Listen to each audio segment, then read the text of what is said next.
Lights please. Radhe Radhe, Dandavat Pranam. Welcome to Shri Radha Vino Bihari Mandir, Gopinath Pavan, Shri Vrindavan Dham. Shri Gurudev Ki Jai, Shri Prabhupada Ki Jai, Rupanuga Gauriya Guru Varga Ki Jai, Patit Pavan Shri Nityananda Prabhu Ki Jai, Prem Purushottam Shachinandana Gaura Hari Ki Jai, Radha Vino Bihari Ju Ki Jai, Radha Ramana Ju Ki Jai, Giriraj Maharaj Ki Jai, Harinama Sankirtan Ki Jai, Hare Krishna Mahamantra Ki Jai, Gaura Bhakta Vrinda Ki Jai, Shri Gaur Premanande Hari Hari Bol, Srimad-Bhagavata Ki Jai, Dadyati Robha Maha Mahotsava Ki Jai.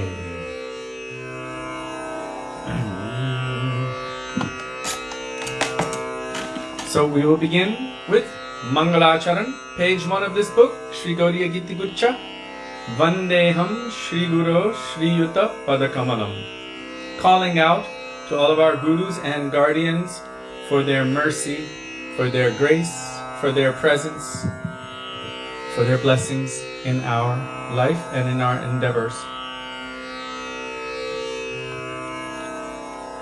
Hey Nam, Radhe Radhe, haven't seen you in a while, we've missed you. Jiva Pavana Prabhu posted Mangalacharan. For those of you who do not have the book, you can just go to the most recent post of Jiva Pavana Prabhu and there you have it. The bhajans generally, along with their translations and beautiful commentaries from our Acharyas.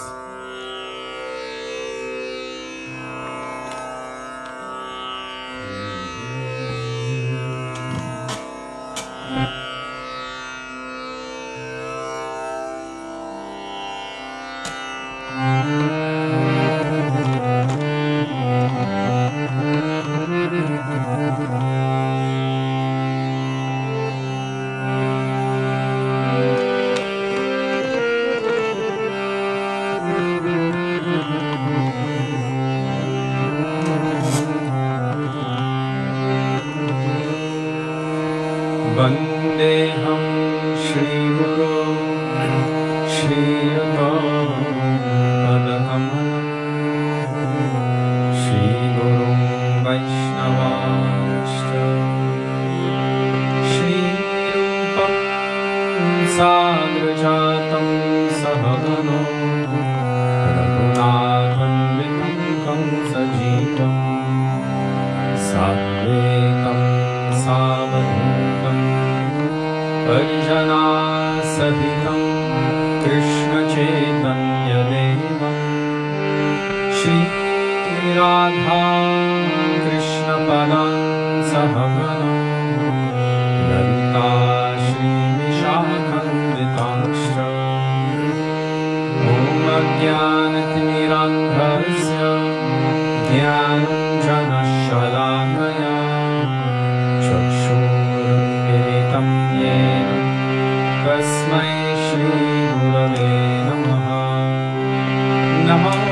Vishnupadaya Radhikaya Priyatmane Śrīmad Bhaktivedānta Nārāyaṇa Namane Shri Krishna Lila Katane Sudaksham Audarya Madhurya Gunashtra Yuktam Vanam Varinyam Purusham Mahantam Nārāyaṇam Tvam Shirasat Namami Hridandimam Bhakta Shiromanincha Shri Krishna Padamritaika Hridne Chaitanya Lila Amrita Sarasara Nārāyaṇam Tvam Satatam Prapadye Namo Vishnupadaya Krishna Presthaya Bhutale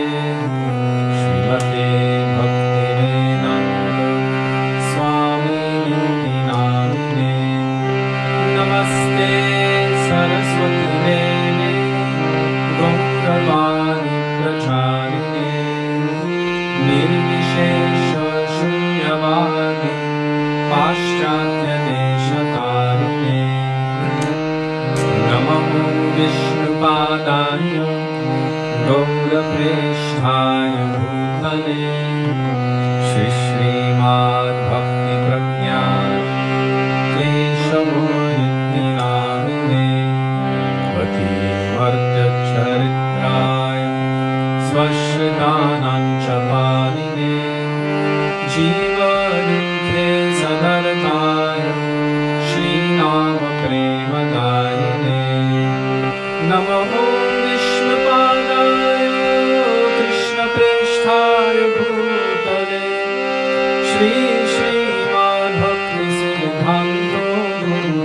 सरस्वतीति नामिने श्रीवर्षभानवी देवी दयिताय कृपाभये कृष्णसम्बन्धविज्ञान गहिने प्रभवे नमः माधुर्योज्ज्वलप्रेमाढ्य श्रीरूपानुगभक्तिदा श्रीगौरकरुणाशक्ति विग्रहाय नमोऽस्तुते नमस्ते गौरवाणि श्रीमूर्तये निनहारिणे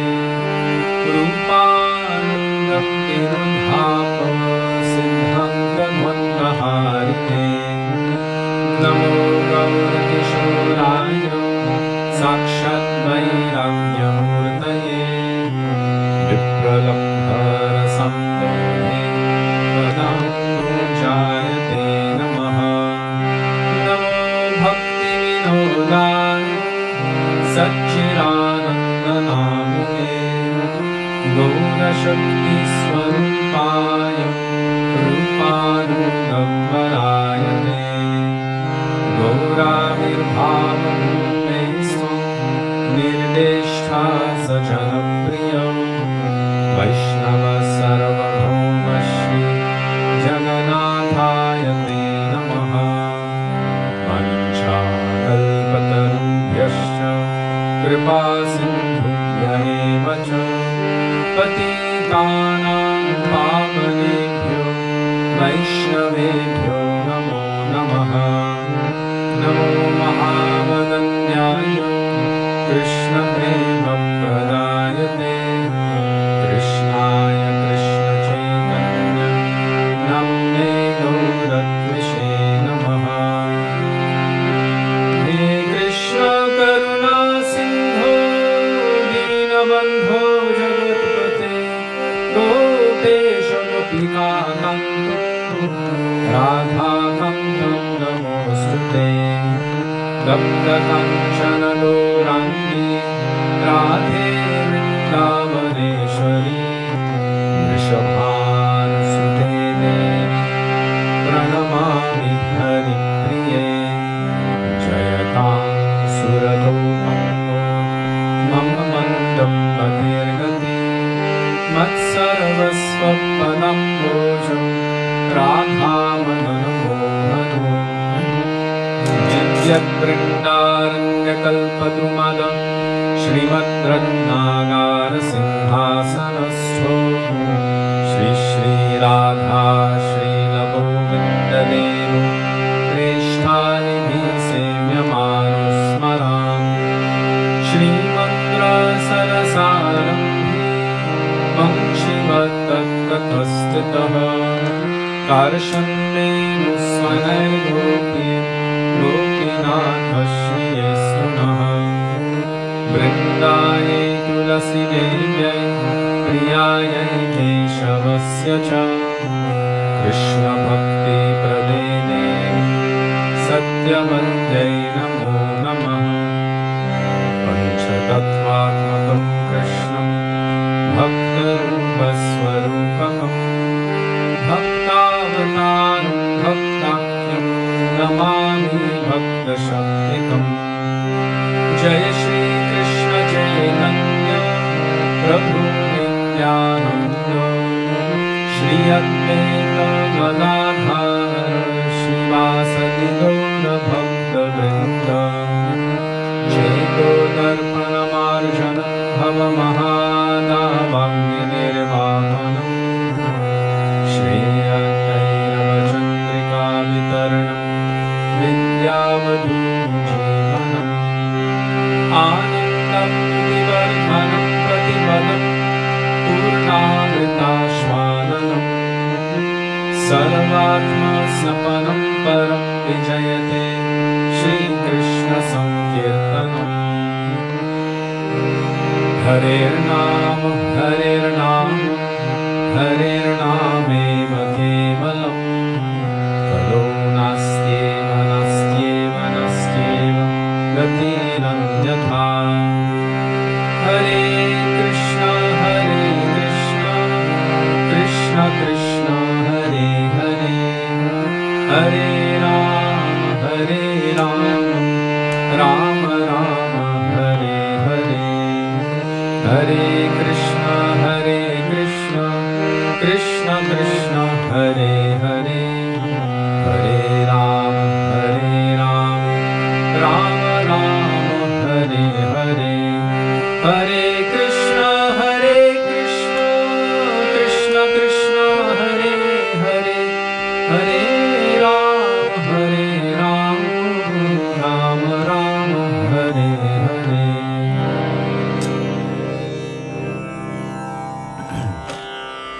Dandava Pranama Vaishnavas, Radhe Radhe.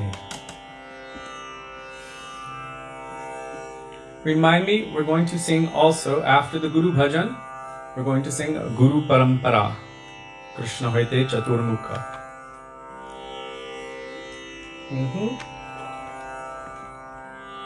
You and everyone else.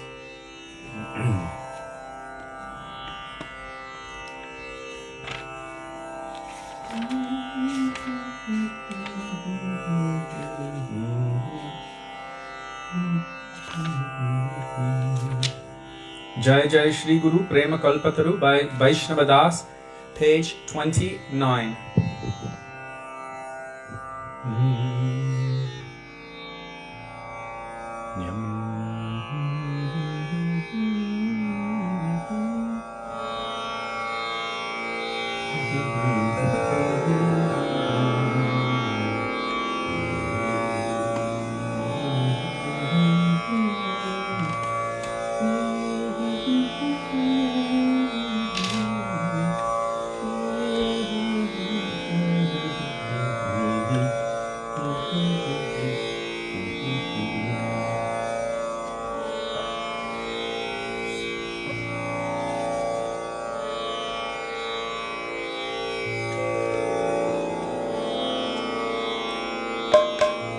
Jayo Jayo Shri Guru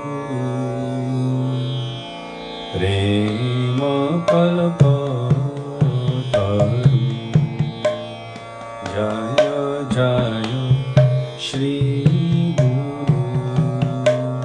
Prema Kalpataru Adbhuto Jako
Dura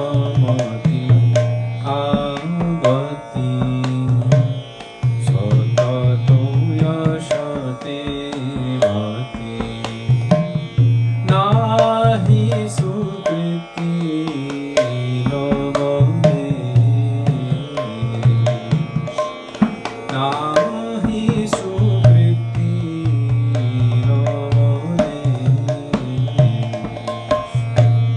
Shri Vrindavana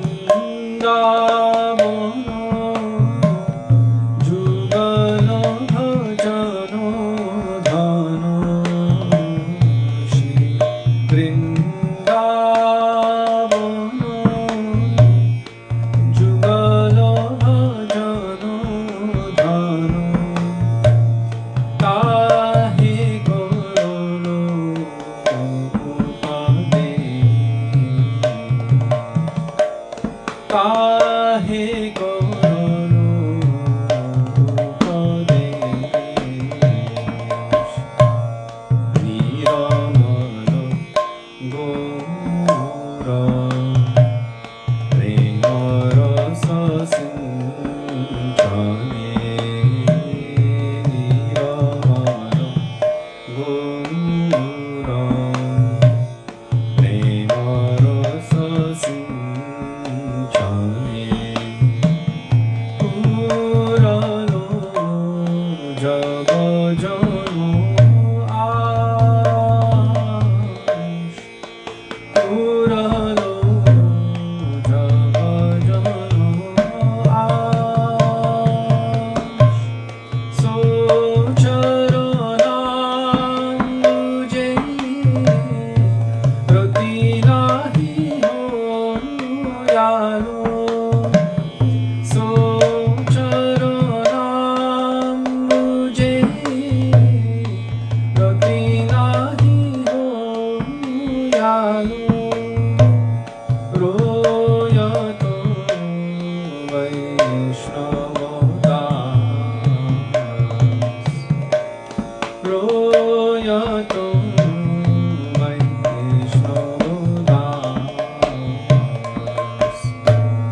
Jaya Jaya Shri Guru Prema Kalpataru Jaya Jaya Shri Guru Prema Kalpataru Adbhuta Jako Paramash Adbhuta Jako Paramash Adbhuta Jako Paramash Adbhuta Jako Paramash Gurudeva Jai Gurudeva Jai Gurudeva Jai Gurudeva Jai Gurudeva Jai Gurudeva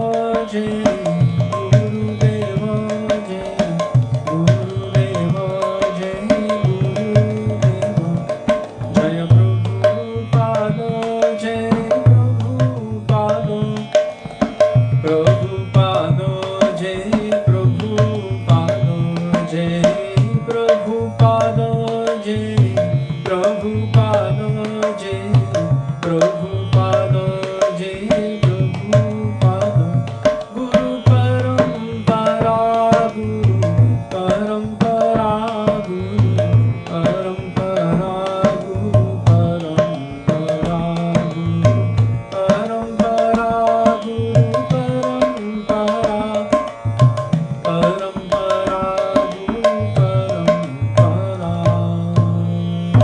Srila Gurudeva ki jai Srila Prabhupada ki jai Guru Pan Guru Gauri Guru Varga ki jai Shri Guru Parampara ki jai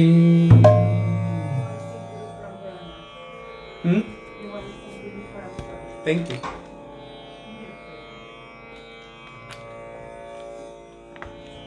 Now that we just mentioned Guru Parampara, we're going to sing Shri Guru Parampara.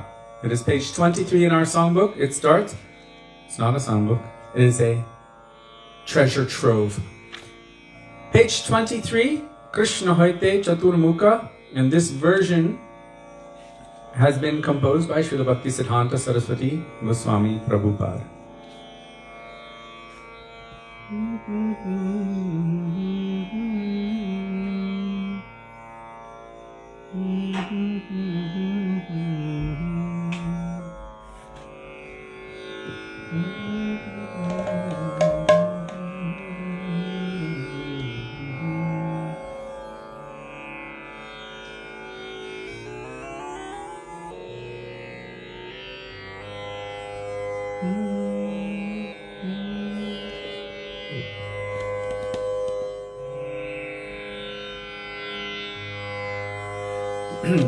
Krishna hoite chaturmukha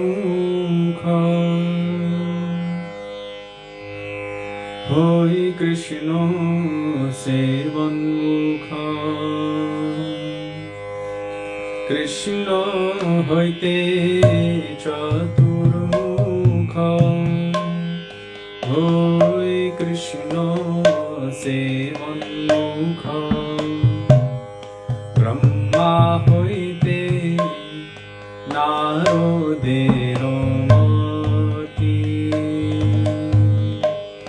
Brahma hoite Narodero mati Narodo hoite Vyasa Madhako he Vyasa Daso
জানো ভালো মতে জয় ধর্ম দাসে খ্যাতি শ্রী পুরুষোত্তম জ্যোতি জয় ধর্ম দাসে খ্যাতি শ্রী পুরুষোত্তম জ্যোতি তা হইতে ব্রহ্মণ্য তীর্থ সুরি তা হইতে ব্রহ্মণ্য তীর্থ সুরি ব্যাস তীর্থ তার দাস লক্ষ্মীপতি ব্যাস দাস ব্যাস তীর্থ তার দাস লক্ষ্মীপতি ব্যাস দাস তাহা হইতে মাধবেন্দ্র পুরী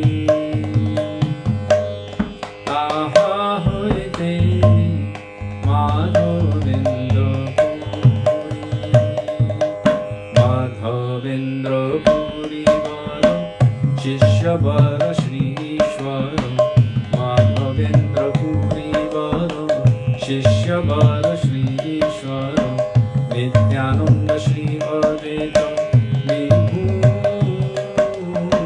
নিত্যানন্দ শ্রী অদ্বৈত বিভু ईश्वर पुरी के धन्य कोरिलेन श्री चैतन्य ईश्वर पुरी के धन्य कोरिलेन श्री चैतन्य जगद्गुरु गौर महाप्रभु जगद्गुरु गौर महाप्रभु महाप्रभु श्री चैतन्य राधा कृष्ण नाहे अन्य महाप्रभु श्री चैतन्य राधा कृष्ण नाहे अन्य रूपानुग जानेर जीवन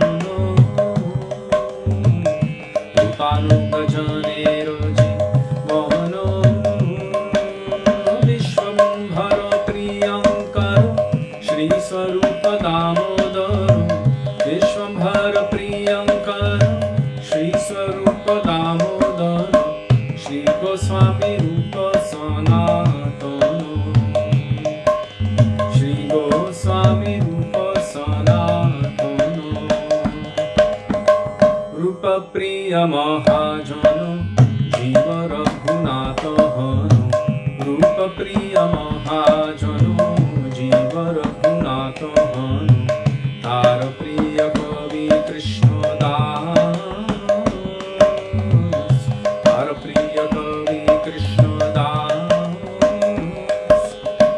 कृष्णदास प्रिय वर नरोत्तम सेवा पर कृष्णदास प्रिय वर नरोत्तम सेवा पर जार पद विश्वनाथयाशो जार पद विश्वनाथयाशो विश्वनाथ भक्त सार बलदेव जगन्नाथ विश्वनाथ भक्त सार बलदेव जगन्नाथ तार प्रिय श्री भक्ति विनोद तार प्रिय श्री भक्ति विनोद महाभागवत वर श्री गौर किशोर वर महाभागवत वर श्री गौर किशोर वर हरि भजने ते जार मोद हरि भजने ते जार मोद श्री वर्षभानविवरा सदा सेव सेवा पर श्री वर्षभानविवरा सदा सेव्य सेवा पर ताहारो दयित दास नाम ताहारो दयित दास नाम प्रभुपादयन्तर Śrī Sarupa Rupanuma Prabhupadāyantarango Śrī Sarupa Rupanuma Śrī Keshava Bhakti Pragnāna Śrī Keshava Bhakti Pragnāna Goriya Vedanto Veda Maya Vadakam Mohanta Goriya Vedanto Veda Maya Vadakam Mohanta Gauravani Prachara Chardhamo Gauravani Prachara Chardhamo Pracharilo Gauravani Bhaktivedānta Swami Pracharilo Gauravani Bhaktivedānta Swami Purayilo Prabhupada Kamo Purayilo Prabhupada Kamo Keshava Priya Mahājano Vamo Nārāyaṇa Hano Keshava Priya Mahājano Vamo Nārāyaṇa Hano Gauravani Tadir Prano Hano Gauravani Tadir Prano Hano Esa Bahari Jano Gaurangera Nija Jano Esa Bahari Jano Gaurangera Nija Jano Tadera Yuchishte Morakamo Tadera Yuchishte Morakamo Guru Parampara Guru Parampara Guru Parampara Guru Parampara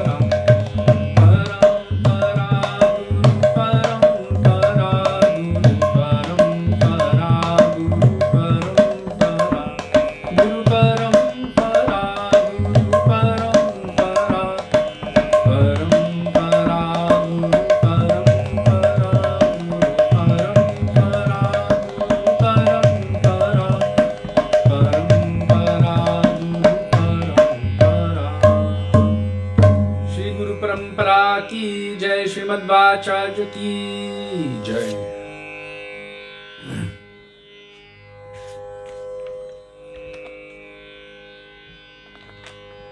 So,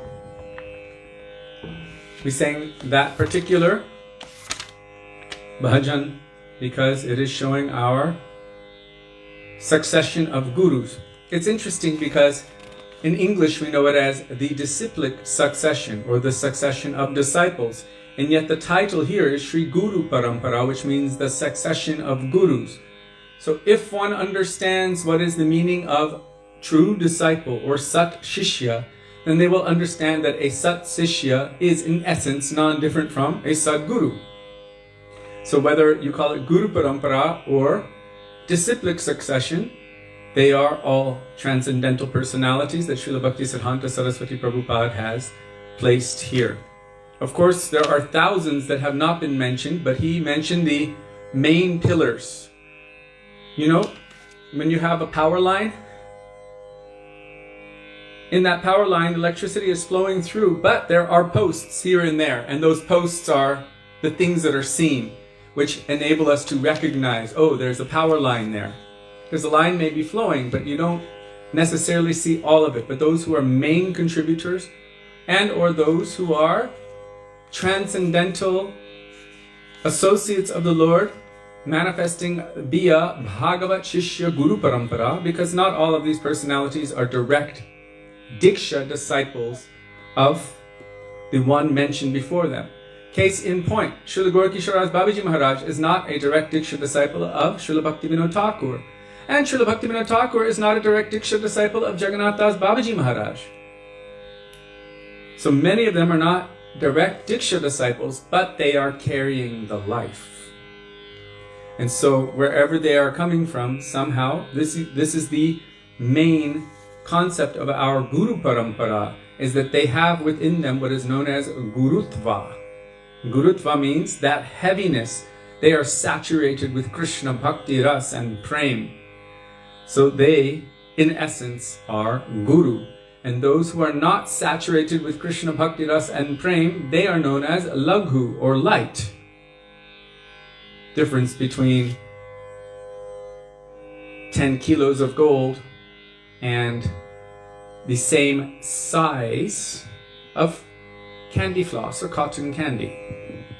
It looks like the same size, but one is light, one is very heavy. So Guru is heavily weighted with substance, and laghu very easily can be shifted from their position. So Bhaktisiddhanta Saraswati Thakur Prabhupada did not put any laghus, any lightweights in this Sri Guru Parampara.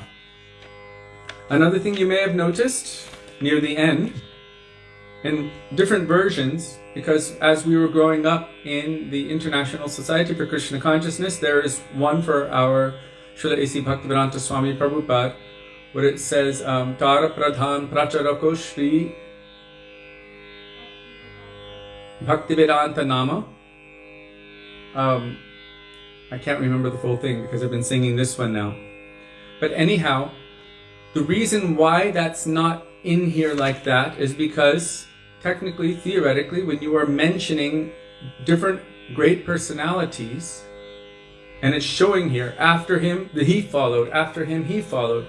So if you were following the flow of this Guru Parampara as we're singing it, it is showing Bhaktisiddhanta Saraswati Prabhupada, and then Śrīla Bhakti Pragyan Keshav Gosvāmī Mahārāja, and then, of course, his junior godbrother, our Srila A.C. Bhaktivedānta Swami Prabhupada.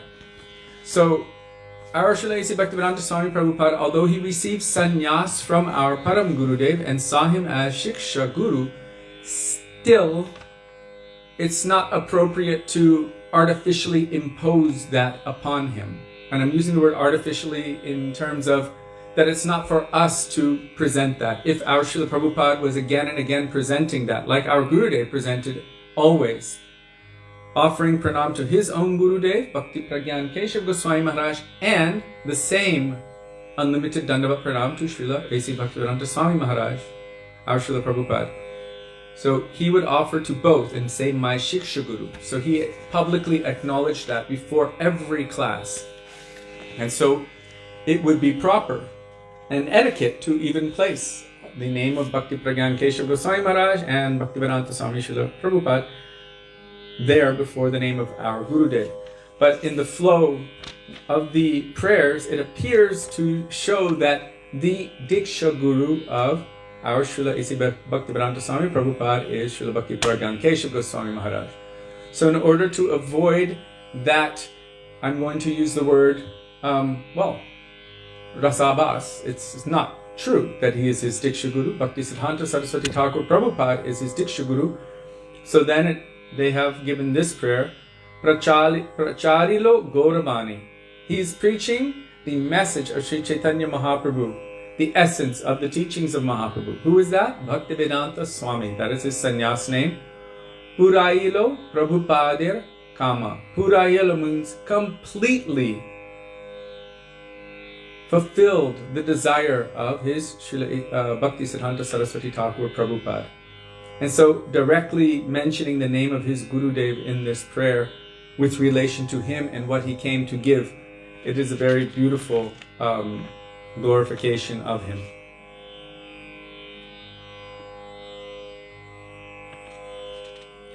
Lamangalata Pujapad Madhav Maharaj, as far as I know.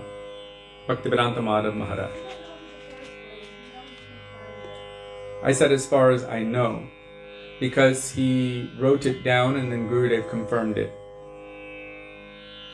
So I just wanted to share that about this Guru Parampara bhajan. Interestingly, it says Narada hoite Vyasa, then Madhva kohe Vyasa dasa Purna Pragya. So Krishna, Brahma, Narad, Vyas, and then Madhvacharya. Technically, Vyasadev, from the time of Narada Muni, there must be thousands of millions. So how is it possible that right after the name of Vyasadev, then we have Madhvacharya? That is something for us to discuss at a later point. But we should think about that very carefully. Also,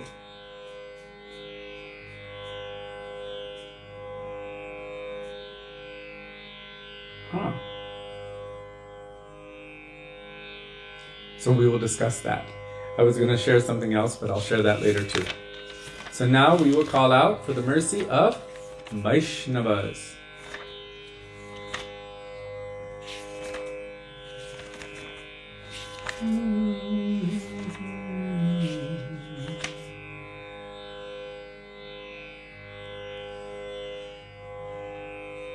Sakala Vaishnava Gosai Doya Koromore, page 46.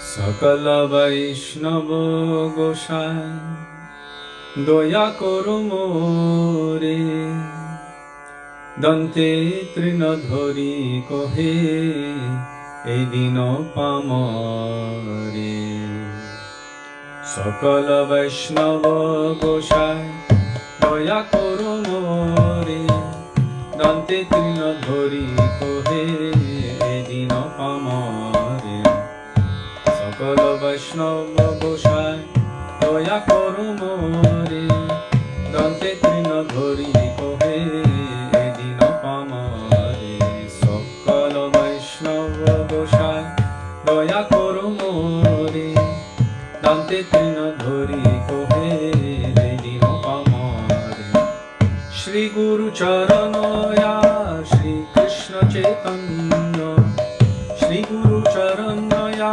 Shri Krishna Chaitanya Pada Padma Pavaya Mori Koro Dhanya Pada Padma Pavaya Mori Koro Dhanya Toma Sabara Korona Vile Iha Prapti Noy Toma Sabara Korona Vile Iha Prapti Noy Visheshe Ajogya Mui Kohilo Nishoy Visheshe Ajogya Mui Kohilo Nishoy Vancha Kalpataruha Karuna Sagaru Vancha Kalpataruha Karuna Sagaru Eto Bharasa Mui Dhoriye Antaro Eto Bharasa Mui Dhoriye Antaro Gunalesha Nahi Moro Aparadher Sima Amayudhari Aloke Dekhao Mahima Gunalesha Nahi Moro Aparadher Sima Amayudhari Aloke Dekhao Mahima Nama Sankirtano Ruchi Ar Prema Dhanu Nama Sankirtana Ruchi Ar Prema Dhanu E Radha Mohane Deho Hoya Sakaruna E Radha Mohane Deho Hoya Sakaruna Sakala Vaishnava Gosai Hoya Koromore Tante Trinadhari Kohe Edino Pamare Sakala Vaishnava Gosai Doya Koromore Dante Trinadhari Kohe Edino Pamare Vaishnava Thakur Jaya Vaishnava Thakur Vaishnava Thakur Jaya Vaishnava Thakur Jaya Vaishnava Thakur Jaya Vaishnava Thakur Vaishnava Thakur Jaya Vaishnava Thakur Prabhu Kripa Koro More Doya Koro Kripa Koro More Doya Koro Prabhu Kripa Koro More Doya Koro Kripa Koro More Doya Koro All Vaishnava Thakurs ki Jai.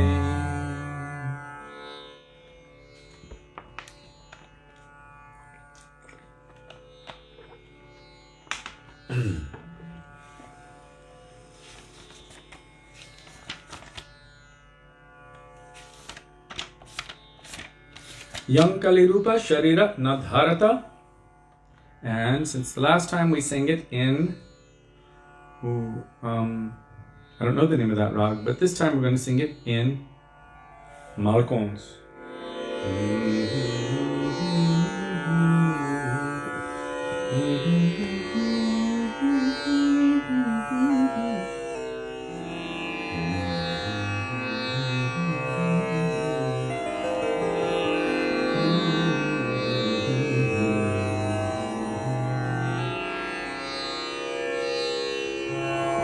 Page 47 by Śrī Madhavadas. Yang Kalirupa Shariro Nadharata. Yang Kalirupa Shariro Nadharata. Yang Kalirupa Shariro Nadharata.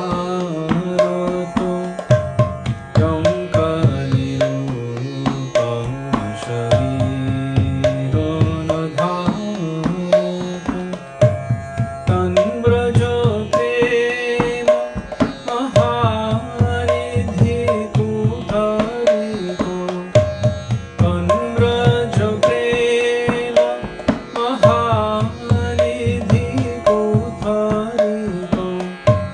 Kona Kapato Ugarato. Kona Kapato Ugarato. Yang Kalirupa Shariro Nadharata. Yang Kalirupa Shariro Nadharata. Niratiro Hamsano Pana Vidhayano. Niratiro Hamsano Pana Vidhayano. Guna Preta Kokari Payato. Guna Preta Kokari Payato. O Savatyaji Bhaji Vrindavan. O Savatyaji Bhaji Vrindavan. O Savagrantha Virajito. O Savagrantha Virajito. Yang Kalirupa Shariro Nadharata. Yang Kalirupa Shariro Nadharata. Japapitu Anukulo Palato Nanavidho. Japapitu Manokulo Palata Nanavidho. Manoraji Aruvindo. Manoraji Aruvindo. Somadhukar Viru Parkono Janato. Somadhukar Viru Parkono Janato. Vidyamano Karibandha. Vidyamano Karibandha. Yang Kalirupa Shariro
Jakaro Charana Prasade Sakala Jano Jakaro Charana Prasade Sakala Jano Dai Gavai Sukhapato Dai Gavai Sukhapato Charana Kamale Sharanagato Madho Charana Kamale Sharanagato Madho Tavo Mahima Purana Tavo Mahima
Gosvāmī Pāda Ki Jai, Śrī Sanātana Gosvāmī Pāda Ki Jai, Śrī Satyavrata Gosvāmī Prabhu Ki Jai, Śrī Rūpānuga Guru Varga Ki Jai.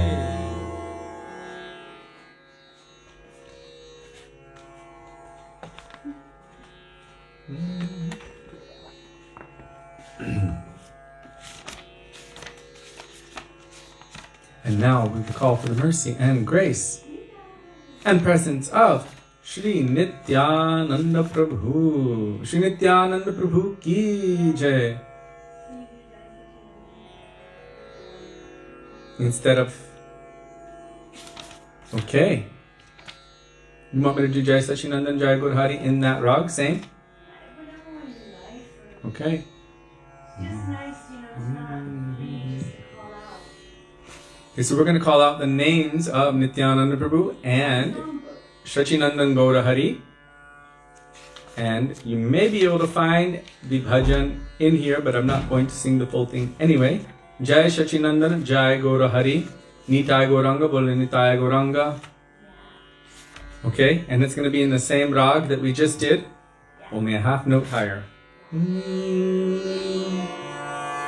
Jayo Shri Krishna Chaitanya Prabhu Nityananda Shri Advaita Gadadhar Shri Vasadi Gaur Bhakta Vrinda Shri Krishna Chaitanya Prabhu Nityananda Shri Advaita Gadadhar Shri Vasadi Gaur Bhakta Vrinda Shri Krishna Chaitanya Prabhu Nityananda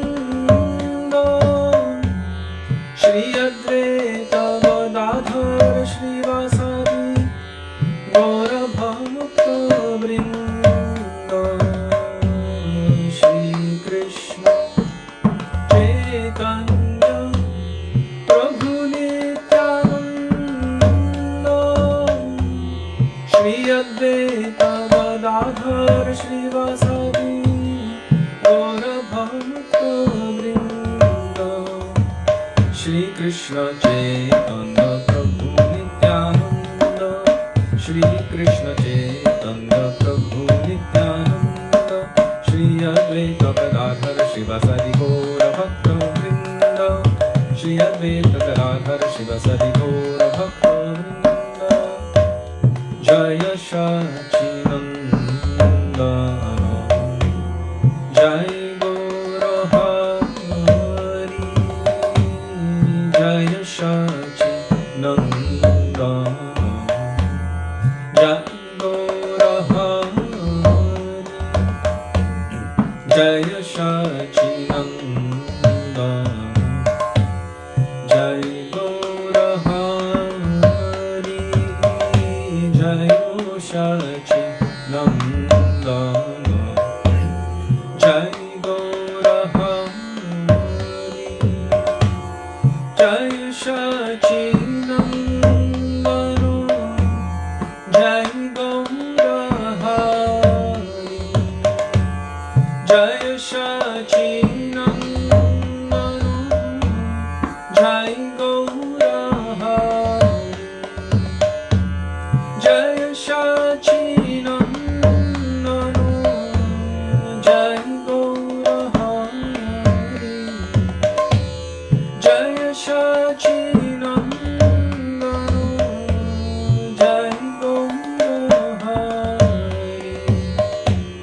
Jaya Sachinandana, Jai Gaura Hari,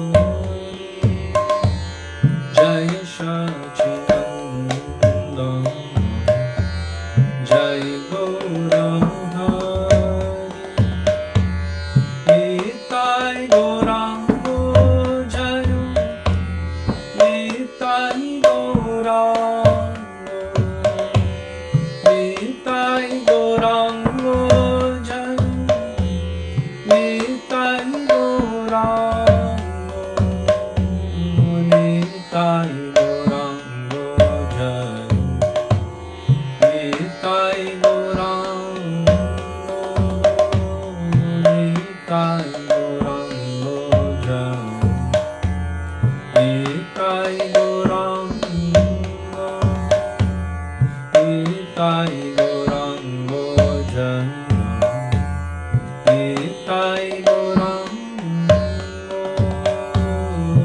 Nitai Gaurango Jayo, Nitai Gaurango, Nitai Gaurango Jayo, Nitai Gaurango, Nitai Gaurango Jayo, Nitai Gaurango, Nitai Gaurango Jayo, Nitai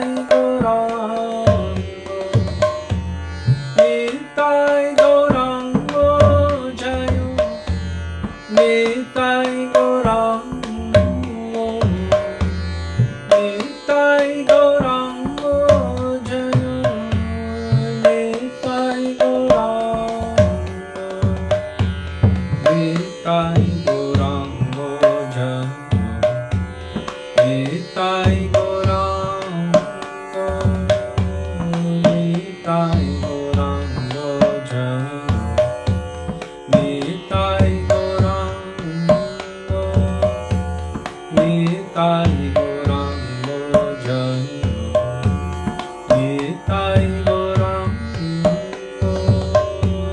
Nitai Gaurango Jayo, Nitai Gaurango, Nitai Nitai Nitai Nitai Nitai Gaurango, Nitai Nitai Nitai Nitai Nitai Gaurango, Nitai Gaurango Jai, Nitai Gaurango, Nitai Gaurango Jai, Nitai Gaurango, Nitai Gaurango, Nitai Gaurango, Nitai Gaurango, Nitai Gaurango, Nitai Gaurango Jai, Nitai Gaurango, Nitai Gaurango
पावन श्री नित्यानंद प्रभु की जय। प्रेम पुरुषोत्तम शचिनंदन गौर हरि की जय।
Soy que va shunailo shyamanam.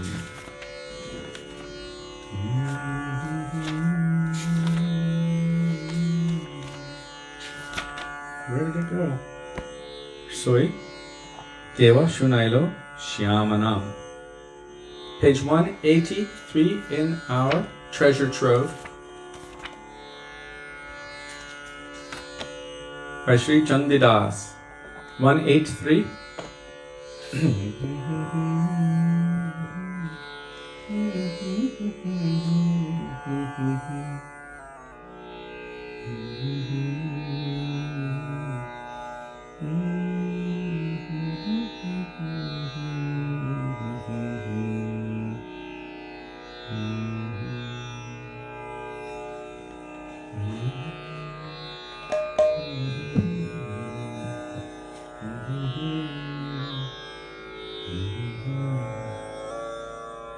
It goes very low and very high. So.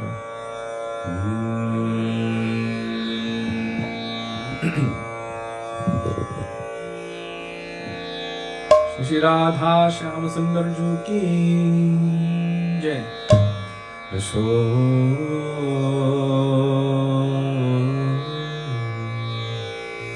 কে বা শুনাইল শ্যামনা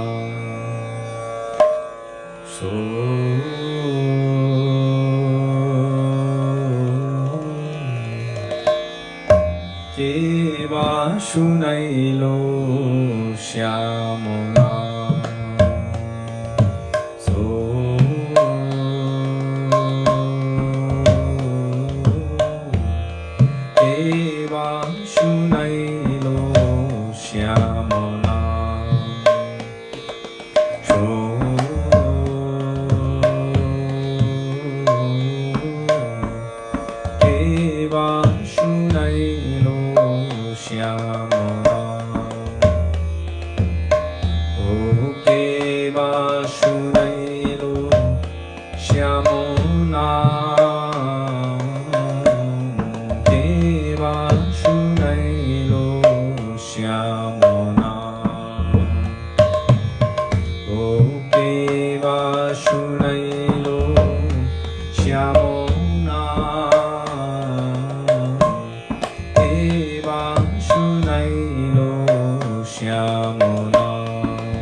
সেখানে থাকিয়া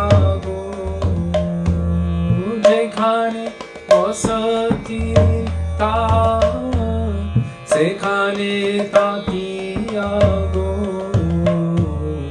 যুবতী ধর্ম कै छेरा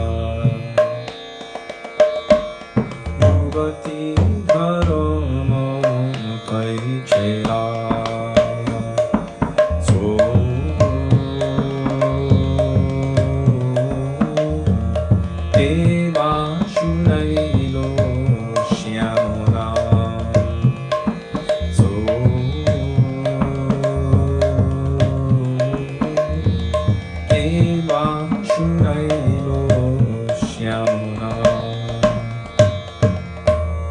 পাশরিতে ছাহি মনে পাশরান যায় গো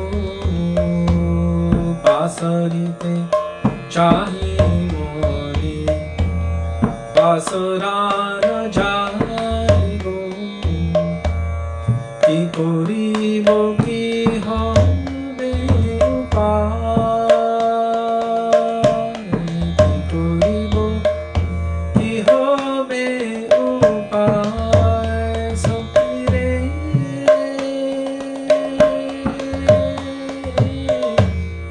ওরে আমার মরমিয়া সখী ও কহিদুই যে চন্ডী দাসে কুলবতী কুলনাশে কহে দ্বিজ চন্ডী দাসে কুলবতী কুলনাশে আপনার যৌবন যাচাই আপনার যৌবন যাচাই দেবা শুনাইলে শ্যামনা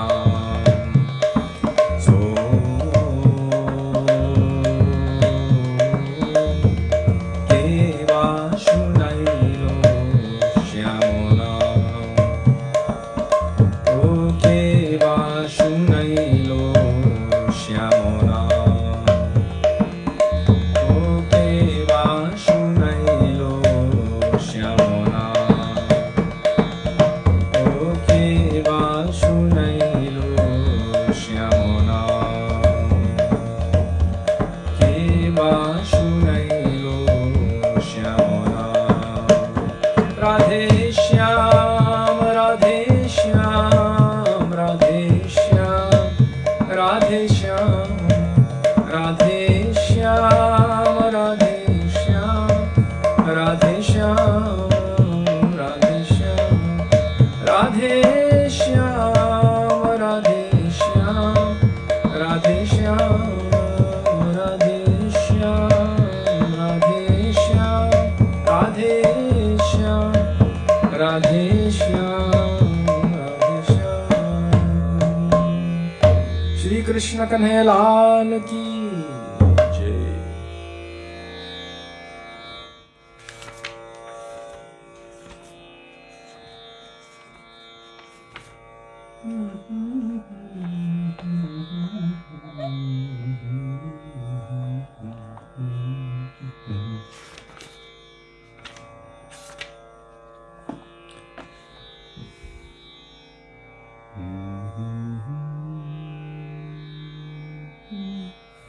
Page 341, Radhe Jaya Jaya Madhava Daite by Śrīla Rupa Gosvāmī.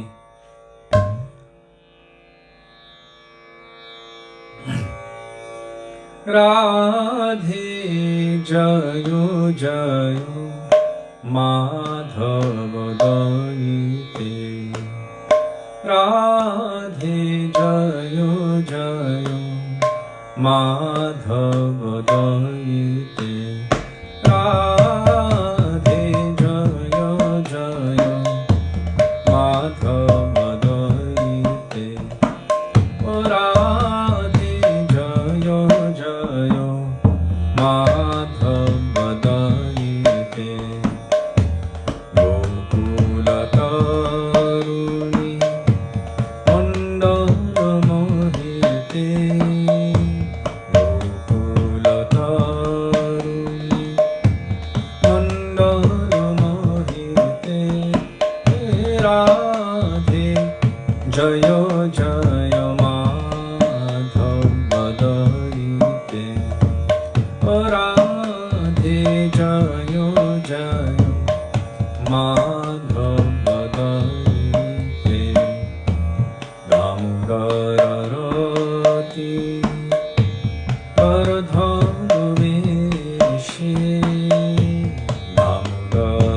Damodarāti Paradhamaveshe Hari Nishkuta Vrindavipineshe O Hari Nishkuta Vrindavipineshe O Radhe O Jaya Jaya Madhavadayate O Radhe Jaya Jaya Madhavadayate Vrishabhanudadhi Navashashilekhe Vrishabhanudadhi Navashashilekhe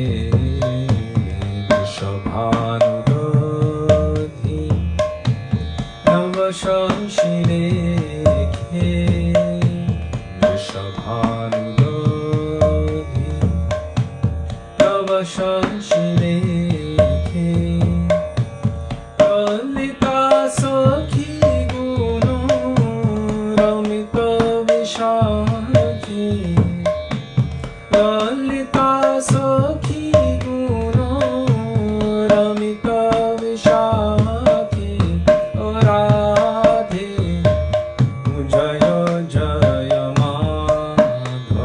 Madhavadayate Radhe Jaya Jaya Madhavadayate Karunam Kurumai Karunam Varite Karunam Kurumai Karunam Varite Sanaka Sanatono Varnita Charite Sanaka Sanatono Varnita Charite Radhe Jaya Jaya Madhavadayate Radhe Jaya Jaya Madhavadayate Radhe Jaya Jaya Madhavadayate Radhe Jaya Jaya Madhavadayate Radhe Jaya Jaya Madhavadayate Radhe Jaya Jaya Madhavadayate Radhe Jaya Jaya Madhavadayate Radhe Jaya Jaya Madhavadayate Radha Madhav Jaya Radha Madhav Radha Madhav Jaya Radha Madhav Jaya Radha Madhav Jaya Radha Madhav Radha Madhav Jaya Radha Madhav Jaya Radhe Jaya Krishna Jaya Radhe Jaya Krishna Jaya Radhe Jaya Krishna Jaya Radhe Jaya Krishna Vrishabhanunandani Shrimati Radha Rani ki Jai Shri Krishna Kanhaiya Lal ki Jai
Hare Krishna, Hare Krishna,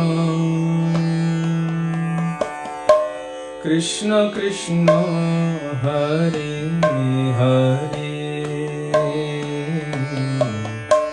Hare Rama, Hare Rama, Rama Rama, Hare Hare, Hare Krishna, Hare Krishna, Krishna Krishna, Hare Hare, Hare Rama, Hare Rama, Rama Rama, Hare Hare, Hare Krishna, Hare Krishna, Krishna Krishna, Hare Hare, Hare Rama, Hare Rama, Rama Rama, Hare Hare, Hare Krishna, Hare Krishna, Krishna Krishna, Hare Hare, Hare Rama, Hare Rama, Rama Rama, Hare Hare, Hare Krishna, Hare Krishna, Krishna Krishna, Hare Hare,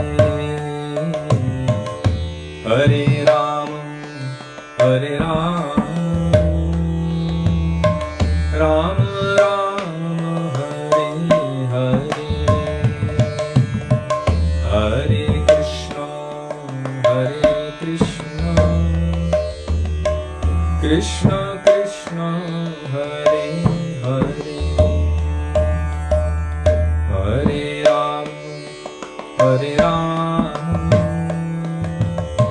Rama Rama, Hare Hare, Hare Krishna, Hare Krishna, Krishna Krishna, Hare Hare, Hare Rama, Hare Rama, Rama Rama, Hare Hare, Hare Krishna, Hare Krishna, Krishna Krishna, Hare Hare, Hare Rama, Hare Rama, Rama Rama, Hare Hare, Hare Krishna, Hare Krishna, Krishna Krishna, Hare Hare, Hare Rama, Hare Rama, Rama Rama, Hare Hare, Hare Krishna, Hare Krishna, Krishna Krishna, Hare Hare, Hare Rama, Hare Rama, Rama Rama, Hare Hare, Hare Krishna, Hare Krishna, Krishna Krishna, Hare Hare, Hare Rama, Hare Rama, Rama Rama, Hare Hare, Hare Krishna, Hare Krishna, Krishna Krishna, Hare Hare, Hare Rama, Hare Rama,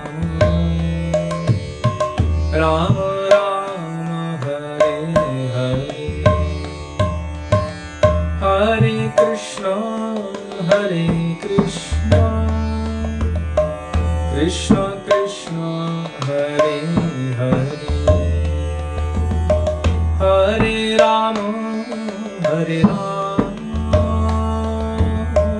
Rama Rama, Hare Hare, Hare Krishna, Hare Krishna, Krishna Krishna, Hare Hare, Hare Rama, Hare Rama, Rama Rama, Hare Hare, Hare Krishna, Hare Krishna, Krishna Krishna, Hare Hare, Hare Rama, Hare Rama, Rama Rama, Hare Hare, Hare Krishna, Hare Krishna, Krishna Krishna, Hare Hare, Hare Rama, Hare Rama, Rama Rama, Hare Hare, Hare Krishna, Hare Krishna, Krishna Krishna, Hare Hare, Hare Rama, Hare Rama, Rama Rama, Hare Hare, Hare Krishna, Hare Krishna, Krishna Krishna, Hare Hare, Hare Rama, Hare Rama, Rama Rama, Hare Hare, Hare Krishna, Hare Krishna, Krishna Krishna, Hare Hare, Hare Rama, Hare Rama, Rama Rama, Hare Hare, Hare Krishna, Hare Krishna, Krishna Krishna, Hare Hare, Hare Rama, Hare Rama, Rama Rama, Hare Hare, Jai Jai Radha Mana Hari Bol, Pyaro Radha Ramana Hari Bol, Radha Ramana Hari Bol,